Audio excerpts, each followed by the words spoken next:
आज मैं उन लोगों के लिए दो शब्द कहना चाहूँगा जो डिमोटिवेट हो रहे हैं कि एग्ज़ाम नहीं हो रहा है या एग्ज़ाम आगे कब होगा। तो उसके लिए मैं एक ही बात कहना चाहूँगा कि अगर आज आप अकेले हैं तो कल वो दिन भी आएगा जिस दिन काफ़िले आपके साथ होंगे।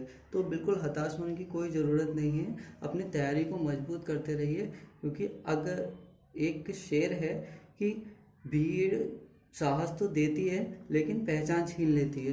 तो इसीलिए भीड़ के साथ मत चलिए। अगर आज आप अकेले हैं तो अकेले चलने का हौसला रखिए। और इसी के साथ आज हम अपना कंपाउंड इंटरेस्ट का पार्ट सेकंड करने जा रहे हैं। तो यहाँ पर हम फ्रेंड्स कंपाउंड इंटरेस्ट का पार्ट सेकंड करने जा रहे हैं। यहाँ पर आज मैं उन लोगों के लिए दो शब्द कहना चाहूँगा जो डिमोटिवेट हो रहे हैं कि एग्ज़ाम नहीं हो रहा है या एग्ज़ाम आगे कब होगा। तो उसके लिए मैं एक ही बात कहना चाहूँगा कि अगर आज आप अकेले हैं तो कल वो दिन भी आएगा जिस दिन काफ़िले आपके साथ होंगे।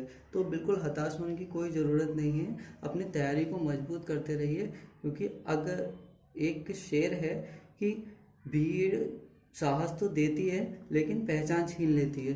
तो इसीलिए भीड़ के साथ मत चलिए। अगर आज आप अकेले हैं तो अकेले चलने का हौसला रखिए। और इसी के साथ आज हम अपना कंपाउंड इंटरेस्ट का पार्ट सेकंड करने जा रहे हैं। तो यहाँ पर हम फ्रेंड्स कंपाउंड इंटरेस्ट का पार्ट सेकंड करने जा रहे हैं। यहाँ पर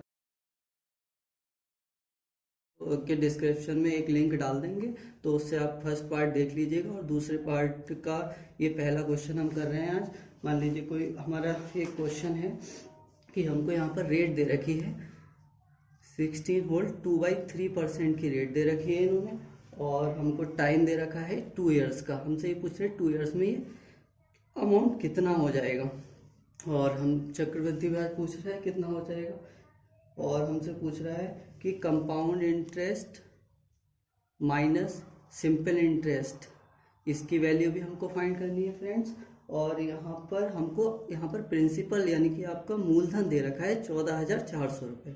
ठीक है, तो हम इसके लिए क्या करें, पहले तो हमने कल बात की थी कि इस रेट को या दर को हमें फ्रैक्शन फॉर्म में कन्वर्ट कर लेना है। तो 316 मल्टीप्लाई हो जाएगा 48 और 250, तो ये 50/3 और परसेंट हटाएंगे तो 100 से डिवाइड करेंगे, 15 2 सा, तो यहाँ ऊपर 1 बचा तो 1/6 हो जाएगा। यानी कि इसका मतलब क्या है, 6 पे 1 रुपये का इंटरेस्ट लग रहा है, ब्याज लग रहा है, तो 6 से 7 हो जाएगा एक साल में। इसका मतलब ये हुआ।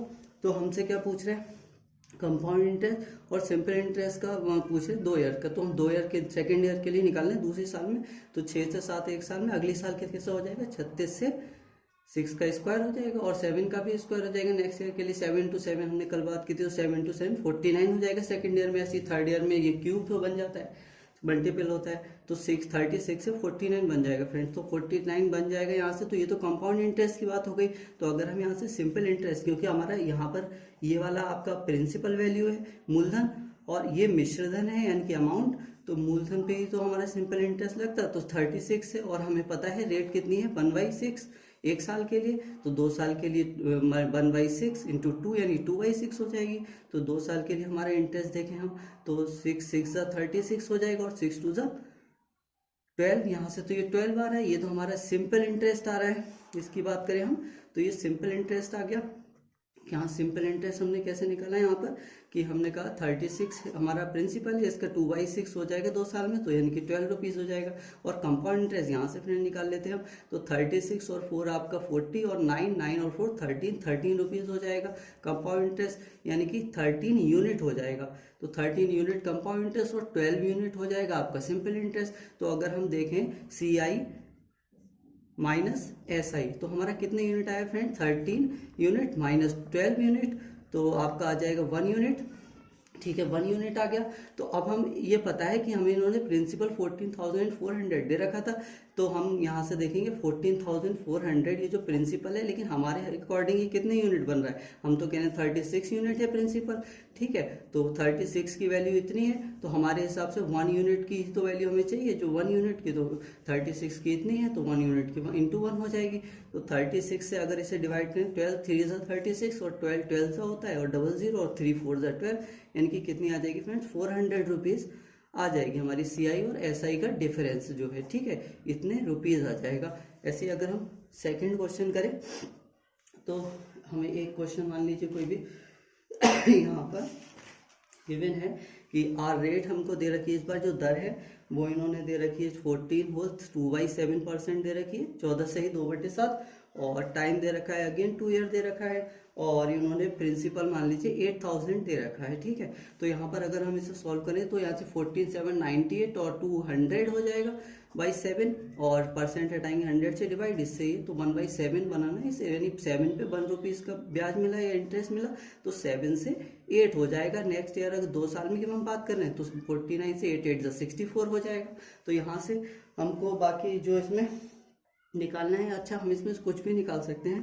प्रिंसिपल ये दे रखा है, हमें अगर CI माइनस SI अगर फाइंड करना है तो हम क्या करेंगे, यहाँ से पहले तो हम ये देख लें, ये प्रिंसिपल हो गया और ये अमाउंट हो गया, यानी कि ये आपका मिश्र धन हो गया। तो यहाँ से अगर मिश्र धन हम निकाल, मतलब यहाँ से हम इसका कंपाउंड इंटरेस्ट निकालें तो 469 माइनस 49, तो 64 माइनस 49 कितना हो जाएगा 50, 64 यानी 15 यूनिट आ जाएगी हमारी वैल्यू। और अगर हम यहाँ से सिंपल इंटरेस्ट निकालें तो भाई हमारा 49, तो हम प्रिंसिपल मान रहे हैं 49 यूनिट, और हमारा सिंपल इंटरेस्ट है 1/7 एक साल में, 2 साल में इंटू 2 हो जाएगा, तो 7 7 49 हो जाएगा, 7 2 14, ये आ जाएगा 14 यूनिट। ठीक है, 14 यूनिट आया सिंपल इंटरेस्ट। तो अगर हम CI माइनस SI यानी कि सिंपल इंटरेस्ट यानी कि साधारण ब्याज और मिश्र धन, साधारण ब्याज और चक्रवृद्धि ब्याज का अंतर देखें तो 1 यूनिट का आया। बाकी ये हमको प्रिंसिपल इन्होंने दे रखा था, ये जो दे रखा था, तो प्रिंसिपल इन्होंने दे रखा था कि 8000, और हमारे अकॉर्डिंग प्रिंसिपल है 15 यूनिट। ठीक है, 15 यूनिट की वैल्यू इतनी है, तो हमको 1 यूनिट की वैल्यू चाहिए इंटू 1, तो कितना हो जाएगा, तो 15 यूनिट 15 से ये डिवाइड हो जाएगा, तो 15 15 5 कर देते हैं इसको, 15 5 75, और ये फिर से 5 बचा, तो 15 3 45 हो जाएगा, 14 3 45, ये 15 3 45। ठीक है, तो ये इतना आ जाएगा और लगभग 33 आ जाएगा, तो हमारे इसकी वैल्यू हो जाएगी 533.33 आ जाएगी। ये वैल्यू आ जाएगी हमारी किसकी, सिंपल इंटरेस्ट और कंपाउंड इंटरेस्ट के डिफरेंस की।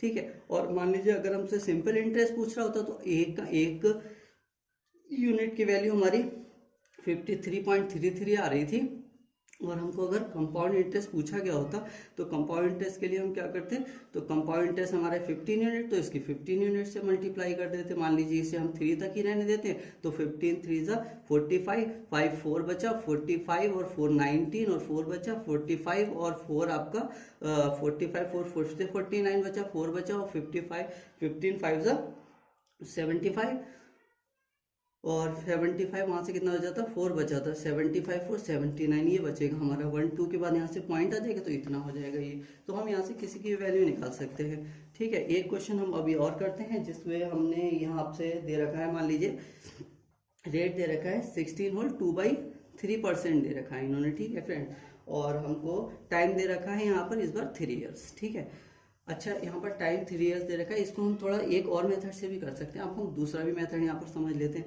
16 3 48 और 250/3। अच्छा, इसको हटाते हैं परसेंट को, तो 100 से डिवाइड करते हैं, तो यहाँ पर ये आ जाएगा 1/6, यानी कि 6 पे 1 का इंटरेस्ट होता है यहाँ पर। अच्छा, यहाँ पर हम ये कर लेते हैं, हमें 3 ईयर चाहिए, तो हम यहाँ पर आप ये समझिए कि ये जो फ्रैक्शन में हम कन्वर्ट करते हैं, तो जो नीचे डिनोमिनेटर होता है, हर होता है, उसकी पावर कर लेते हैं टाइम को, वो हम क्या मान लेते हैं, प्रिंसिपल वैल्यू मान लेते हैं, यानी 6 का क्यूब मान लेंगे हम प्रिंसिपल वैल्यू, यानी कि 216। ठीक है, तो ये हम प्रिंसिपल वैल्यू मान लेते हैं। अब हमको 3 ईयर्स का चाहिए, तो हम इसको 3 पार्ट्स में डिवाइड कर लेते हैं। अब यहाँ पर 1/6 फर्स्ट ईयर आएगा, फिर 1/6 अगली बार, और 1/6 अगली बार, तो इसका 1/6 करें तो 36 हो जाएगा, इसका 1/6 36, फिर से और 36। ये तो हमारा सिंपल इंटरेस्ट आ गया 3 साल के लिए। फिर कंपाउंड इंटरेस्ट में क्या होता है, ब्याज पर भी ब्याज मिलता है, तो इसका भी 1/6 अगली बार मिलेगा। फिर जब 3rd ईयर में जाए तो इसका और इस वाले ब्याज का भी ब्याज मिलेगा, तो 1/6 इसका 6, इसका 1/6 6, और इसका 1/6 1 हो जाएगा। तो हम क्या मान लेते हैं, ये हमारा जो होता है ये सिंपल इंटरेस्ट हो गया, ये वाला, this one is simple interest. और अगर ये हम पूरा देख लें तो ये पूरा कंपाउंड इंटरेस्ट हो जाएगा। और ये वाला फ्रेंड देखिए, ये पूरा अगर कंपाउंड इंटरेस्ट, ये सिंपल इंटरेस्ट, तो कंपाउंड इंटरेस्ट और सिंपल इंटरेस्ट का डिफरेंस हो जाता है। तो यहाँ से हम आसानी से कोई भी चीज़ निकाल सकते हैं। तो अगर मान लीजिए हमको यहाँ पर निकालना है सिंपल इंटरेस्ट की वैल्यू, तो हम कह सकते हैं ये आपका इन्होंने प्रिंसिपल वैल्यू दे रखी होगी, मैं भी एक मिनट रुकिए। तो प्रिंसिपल कुछ, हाँ तो प्रिंसिपल इन्होंने दे रखा है हमको, प्रिंसिपल दे रखा है 4320, ठीक है। तो प्रिंसिपल ये दे रखा है, तो ये 4320 इन्होंने दे रखा है प्रिंसिपल। तो यहाँ से एक यूनिट की वैल्यू निकाल लेते हैं, हम मान रहे हैं 216 मान रहे हैं, ठीक है। तो ये अगर हम देखें तो कितने यूनिट आ जाएगा हमारा, तो अगर हम यहाँ से देखें तो 216, टू जा तो ये जा रहा है, तो 20 आ जाएगा, यानी कि 20 यूनिट आ जाएगा। हमारा जो एक की वैल्यू है वो 20 यूनिट के बराबर आ जाएगी, ठीक है। तो यहाँ से अगर देखें हम तो सॉरी, तो प्रिंसिपल 4320 था और हमने माना है 216 के, तो 21 की वैल्यू आ गई। तो अगर हम देखें यहाँ से कोई भी अगर हमारा सिंपल इंटरेस्ट मान लीजिए निकालना है, तो कितना हो जाएगा, 33 से 90 और 18108 हो जाएगा यहाँ से, ये वाला सिंपल इंटरेस्ट। और एक की वैल्यू 20 है, तो 108 यूनिट की वैल्यू कितनी हो जाएगी भाई, तो इससे मल्टीप्लाई कर दे 216 और ये 0, ये हो जाएगा। मान लीजिए कंपाउंड इंटरेस्ट निकालना है, तो कंपाउंड इंटरेस्ट के लिए ये टोटल काउंट हो जाएगा, तो 108 तो ये हो गए थे, और 363 से 18 और ये 19 और हो जाएगा। तो आपका ये हो जाएगा 10, 16 और 26, 27, 127 हो जाएगा। मे भी ऐड कर लीजिए एक बार 18 और 19, 18 17 और एक, हाँ ठीक है। तो ये हो जाएगा हमारा 127 यूनिट, एक की यूनिट वैल्यू 20 यूनिट है, तो 127 की इंटू 20 हो जाएगी। तो ये हो जाएगा 240 और 240 50, ये हो जाएगा कितना, 2 7 जा 14 और 1 2 2 जा 4 5 और 2 1 जा 2, इतना रुपीज़ हो जाएगा हमारा फ्रेंड्स ये, ठीक है। तो ये आंसर हो जाएगा। तो इस यूनिट मेथड से हम कुछ भी निकाल सकते हैं। अब हमको कंपाउंड इंटरेस्ट और सिंपल इंटरेस्ट का डिफरेंस हम इन दोनों को सब्सट्रैक्ट करके भी निकाल सकते हैं, नहीं तो हम ऐसे भी निकाल सकते थे कि CI माइनस SI, ये हो जाएगा 6 6 6 18 और 1 19 यूनिट हो गया, और एक की वैल्यू 20 थी, तो 19 2 30 है, यानी कि 380 रुपये हो जाएगा हमारा simple interest minus compound interest, ठीक है फ्रेंड्स। तो इस मेथड से भी हम निकाल सकते थे। तो एक मेथड ये था कि हम यहाँ पर फ्रैक्शन में कन्वर्ट करके निकाल ले रहे थे, एक ही हम ग्राफ बनाकर निकाल ले रहे थे जो, ठीक है। तो हम इन दोनों मेथड से कर सकते हैं इजीली, ठीक है। Thank you.